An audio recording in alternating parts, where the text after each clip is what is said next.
नमस्कार मैत्रिणींनो, आज मला एक अर्जंट ब्लाऊज द्यायचं होतं. तर मी सकाळी सकाळी आंघोळ न करताच बसलेली होते. 9:30 वाजताच मी कटिंगला बसलेली आहे. तर मला हे पेपर कटिंग न्यू माप होतं. तर ह्याचे पेपर कटिंग नव्हतं, तर मला पेपर कटिंग पण करून स्टिच करावं लागलं हे ब्लाऊज. तर सर्वात आधी मी पेपर कटिंग करून घेतले. मेजरमेंट अंगावर घेतलेलं आहे. त्यांचं 40 साईजचा माप आहे. त्यांचा गळे लहान असल्यामुळे मला थोडं शोल्डर पण ब्रॉड घ्यावं लागलं.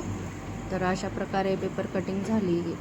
पेपर कटिंग झाल्यावरती मी अस्तरवरती स्लीव्ज डायरेक्ट कट केलेली आहे. 4.5 इंचाचे स्लीव्ज आहेत त्यांचे. तर हे स्लीवचे आर्महोल वगैरे व्यवस्थित टाकून स्लीव्ज पण कट करून घेतले. ह्याच्यामध्ये आपल्याला ना हिचा मी व्हिडिओ एक ह्याच्यामध्ये बनवलेला आहे, पूर्ण स्टिचिंगचा बनवलेला आहे. हे स्टिचिंगचा व्हिडिओ मी अपलोड करीन आज. त्याचा आपल्याला डिटेलमध्ये स्टिचिंग कशी करायची आहे ती मी दाखवलेली आहे. कटोरी ब्लाऊज आहे हा. तर यूट्यूबमध्ये मी लॉंग व्हिडिओमध्ये अपलोड करीन. एकदम फिनिशिंगने आणि एकदम परफेक्ट कसं बसेल त्या हिशोबाने मी पूर्ण त्याची स्टिचिंग दाखवलेली आहे.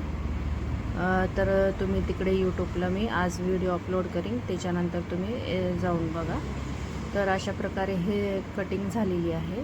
आपल्याला हे प्रेस करून जर घेतले, इतके छान फिनिशिंगने ब्लाऊज बसतो.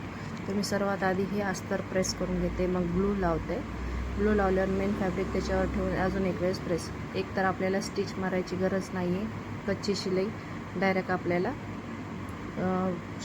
चिपकवून घेतलं तर झालं. अशा प्रकारे एक्स्ट्रा जे बी फॅब्रिक आहे ते कट करून घ्यायचं आहे चिपकवल्यानंतर. अशा प्रकारे मी हे ब्लाऊज रेडी केलेला आहे. कटोरी वगैरे बघा व्यवस्थित पूर्ण, आणि हे जॉईंट पण अशा प्रकारे फिक्स आलं पाहिजे. हे छोटे छोटे टिप्स मी त्या व्हिडिओमध्ये सांगितलेले आहे. पायपिंग पण दाखवलेली आहे. अशा प्रकारे हा व्हिडिओ केलेला आहे. तर तुम्ही तिथे जाऊन बघू शकता फिनिशिंगने कशा प्रकारे कटोरी जोडायची आहे, शोल्डर कुठे ठेवायचा आहे. अशा प्रकारे पूर्ण डिटेल आहे. व्हिडिओ आवडला असेल लाईक, शेअर, सबस्क्राईब करा.